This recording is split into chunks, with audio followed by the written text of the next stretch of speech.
não havia liderança. E se nós pararmos para entender, um lugar onde não tem liderança, um lugar onde não tem hierarquia, é complicado. O próprio texto do último capítulo, do último versículo, vai dizer que por não haver rei naquela época, por não haver governante, o povo fazia o que era certo aos seus olhos. Então, onde não há liderança, tem bagunça. Onde não há autoridade, tem desordem. Onde não há direção, tem perdição. Onde não há posicionamento, tem queda. Então, o povo de Israel está seguindo essa vertente. O povo de Israel está seguindo esse caminho. E quem aparece neste cenário? Ana. No primeiro livro de Samuel, capítulo 1, nós vamos ver que Eucana, juntamente com a sua família, vai levar toda a sua família para o que nós chamamos das festas. E estas festas eram 3 festas obrigatórias: festa da Páscoa, festa dos tabernáculos e festa das cabanas. Neste cenário aqui, estudiosos afirmam, por exemplo, que era a festa da Páscoa. E Eucana vai sacrificar todos os anos. E neste momento é a oferta de paz e de comunhão com Deus. Ana, entretanto, ao contrário de Penina, não tinha filhos. Penina, todos os anos que Ana ia juntamente com a sua família para sacrificar, Penina está dizendo: você não tem filho, você não pode, você não consegue. Todos os anos Ana ouvia a mesma coisa. Irmãos, nós já ouvimos pregadores dizer que Ana todos os anos ia pedir Samuel. Ana todos os anos chorava porque não tinha Samuel. Isto no texto bíblico não existe. Todos os anos Ana não ia pedir Samuel. O texto é bem simples. Todos os anos eles iam para sacrificar ao Senhor. Porque não é querer, é mandamento. Desde o livro de Êxodo, Deus dá um mandamento para que eles festejassem as 3 festas. Sendo que num determinado momento, de tanto Ana ouvir que ela é incapaz, que ela não pode, que ela não consegue, ela tem uma posição. E que posição é essa? Ela vai para o templo, aproveita que o templo está vazio e vai orar: Senhor Todo-Poderoso, se usares com benignidade comigo, me deres um filho varão, ele será teu. E ela cumpre na vida de Samuel o voto do nazireado. Não passará navalha na sua cabeça. Entenda que Ana entendeu que por mais que ela não podia, ela pediu a um Deus que podia.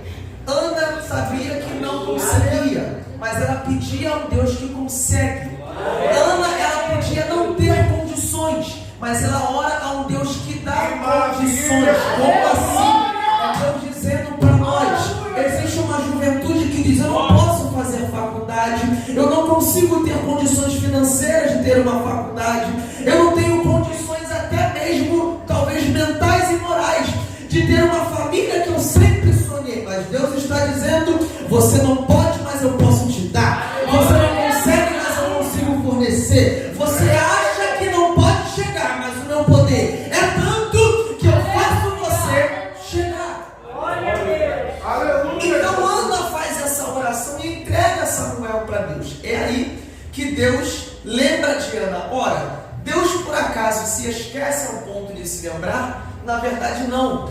Esta palavra lembrar é uma expressão, porque Deus atendeu ao pedido de Ana.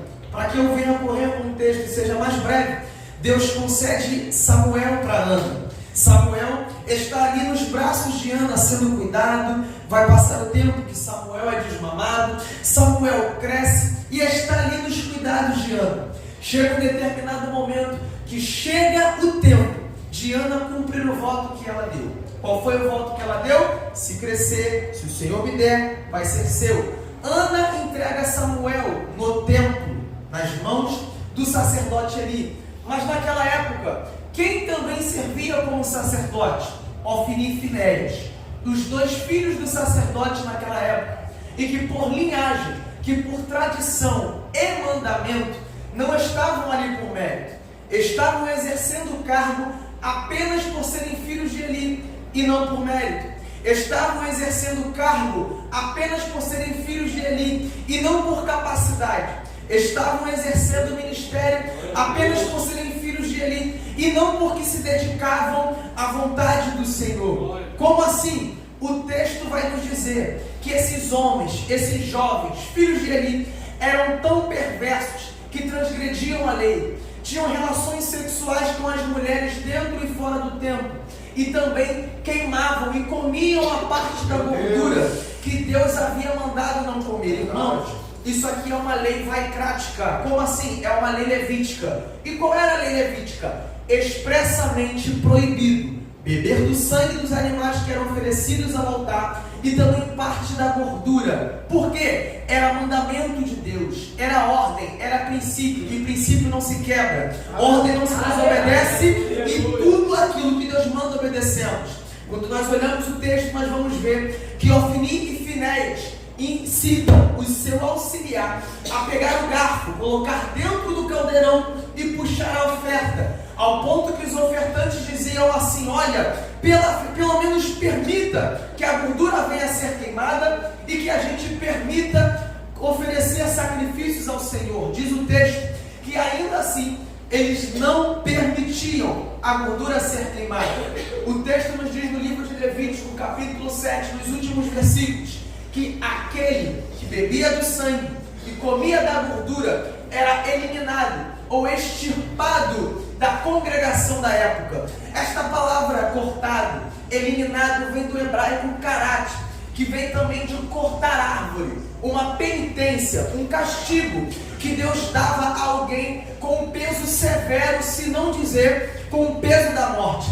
Era Deus dizendo: para aquele que transgride a lei, para aquele que não obedece, vive cumprindo o seu chamado de qualquer maneira, sem responsabilidade, tem um tempo de corte, tem um tempo de poda. É Deus dizendo: cuidado, você tem cargo, mas também tem responsabilidade, atitude, obediência dentro da casa do Senhor. Porque o que nós mais vemos aí fora são jovens que acham que são alguém, cumprindo um possível chamado, mas dentro da igreja parece que é o Satanás que usa, não tem mais responsabilidade, foi-se embora o temor. É Deus dizendo para esse povo que age dessa forma: tem um tempo de corte, tem um tempo de poda.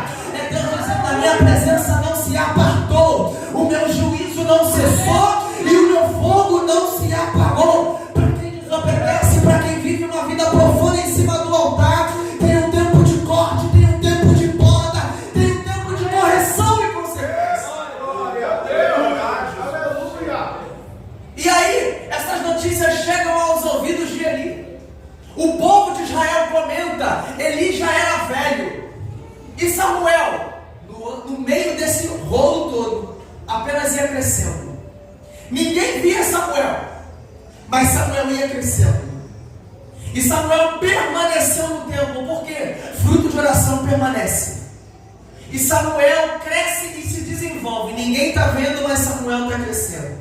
Interessante é, irmãos, que enquanto Samuel está crescendo, todos os anos, Ana leva uma túnica ou um éfode de linho. Engraçado é que quando nós olhamos no cenário dos mandamentos dos sacerdotes, Deus dá apenas éfode de linho para os sacerdotes. Entenda que Samuel ainda não é sacerdote, mas está aprendendo a ser como um. Tem vestes de um. Por mais que ainda não venha exercer, se veste como tal, age como tal, se comporta como tal, fala como tal, pensa como tal, ouve como tal. É Deus dizendo: ainda não se cumpriu, ainda não se realizou, mas não é porque que isso não aconteceu que você não pode agir como um, não pode pensar como um. Como assim? É Deus dizendo: você ainda pode não ser um pregador, mas passe a agir como um. Você ainda não virou um cantor, mas passe a pensar como um. Você ainda não é pastor, passe a pensar como um. Como assim? É Deus dizendo: passe a viver uma vida para um chamado que eu te dei. Passe a viver a uma vida com responsabilidade que eu te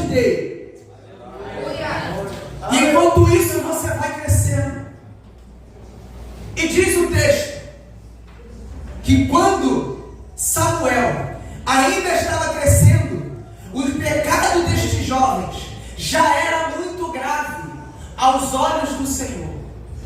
Entenda o cenário que o jovem, a criança Samuel está crescendo.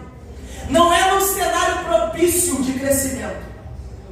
Não é um cenário apropriado para a manifestação do seu chamado.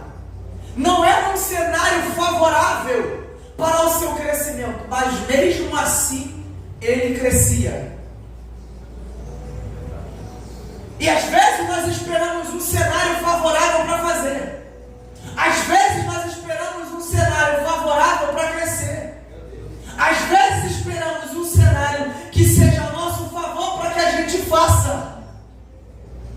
Mas Deus nos dá graça nessa noite para dizer: estou dando a possibilidade, no meio de uma geração tão corrupta, para você crescer na minha presença.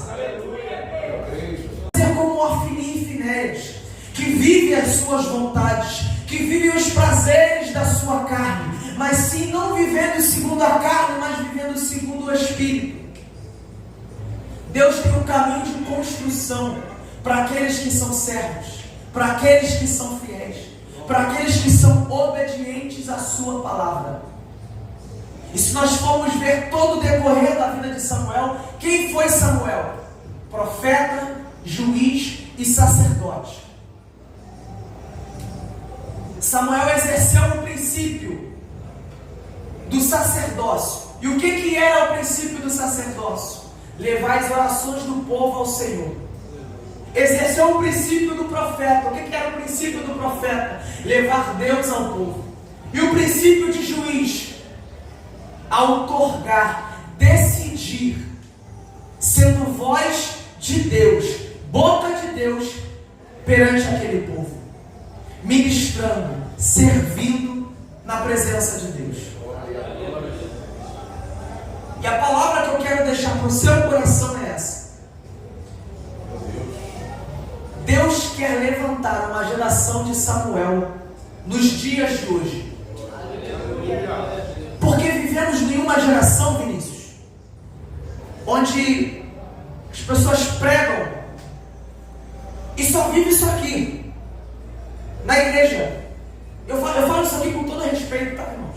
É modo de falar, mas não vivem uma vida de obediência, uma vida fiel, mas só uma vida de máscara. Antes de Samuel ser profeta, juiz e sacerdote, Samuel estava crescendo no anonimato, aprendendo aos pés do sacerdote, entendendo o que era ser um homem de Deus. Então o que Deus quer dizer para nós nessa noite é: a fidelidade, a obediência te levará a lugares aonde a promiscuidade não vai te levar. Aleluia, Jesus. Aonde a infidelidade não vai te levar. Aonde os desejos da força carnal não vai te levar. Maravilha, Jesus. Aonde coisas do mundo não vão te dar. Apenas Deus é capaz de dar tudo aquilo que você precisa de melhor, não aquilo que você acha que é bom.